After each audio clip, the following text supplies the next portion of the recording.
Moins qu'on puisse dire, mais ce qui est non moins étonnant, c'est le silence des médias en France. Oui. La contre. On n'en parle pas.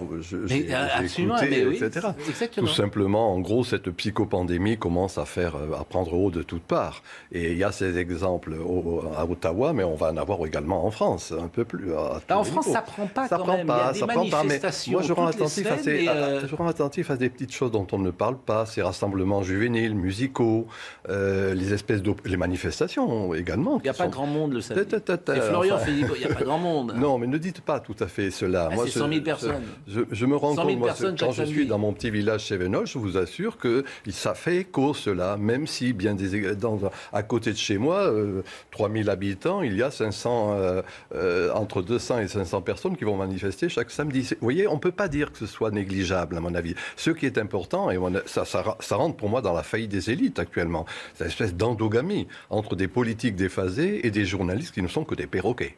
Voilà, donc ça, c'est la vraie question, à mon avis. Vous trouvez que les journalistes ne sont que des perroquets? J'ai dit endogamie, sauf vous, cher ami. Non, bien sûr. Vous trouvez que les politiques sont endogames? Tout le monde couche ensemble, symboliquement ou réellement. Non, mais c'est intéressant, les journalistes. Je dois être le seul sur le plateau. Pardon, je dois être le seul sur le plateau à habiter en province. Non, c'est très bien. Non, mais en fait, quand il n'est pas au centre d'une conversation, il y va pour prendre des coups. Non, mais pas du tout. Vous êtes un peu maso. Pas du tout. Non, mais ça me fait sourire. Monsieur le député, il y a une espèce de connivence de base. Voilà ce que je voulais dire en disant endogamie. Et quand je dis que les journalistes sont très souvent des perroquets, alors je vais le dire d'une manière savante. C'est plutôt suissacisme. Ils répètent. Oui, pardon, excusez-moi. Ils répètent à bien des égards ce qu'il faut qu'ils disent. Mais pourquoi, à votre avis? Ils l'ont toujours été, les journalistes, ou pas? Tout simplement parce qu'à certains moments, il y a un décalage entre le pouvoir et la puissance populaire. Le pouvoir, c'est ce qui est institué. Ce sont nos institutions et les journalistes participent de cela, comme les experts, les pseudo-experts et les politiques. Voilà, en ce sens, il y a un décalage qui reste sur les valeurs qui ont marqué la modernité. L'individualisme, le rationalisme, le progressisme. Et que de ce point de vue, vous voyez, les astrophysiciens nous disent on voit pendant longtemps la lumière d'une étoile morte. Oui. Le foyer s'en est éteint, on continue à avoir cette lumière. C'est ce qui est en train de se passer. Moi, je suis fasciné par cette faillite des élites. Joseph de Maistre disait la canaille mondaine. Moi, j'ai proposé, donc, et de ce point de vue, en disant parfois j'en suis. Donc, vous voyez, pour nuancer un peu le propos. Voilà, c'est tout.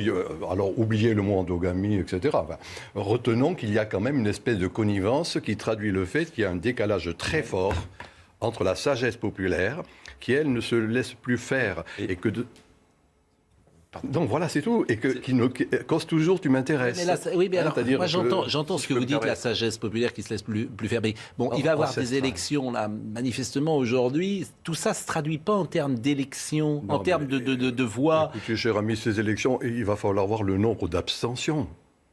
Dans une présidentielle, il y a toujours... Personne ne dit, moi je l'ai plusieurs fois proposé... Vous pensez qu'il y aura combien d'abstentions, par exemple, à la présidentielle? Je ne vais pas dire, je ne suis pas prophète, je ne peux pas dire.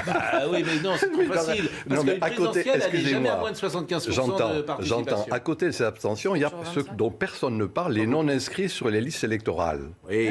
C'est pas rien, ça.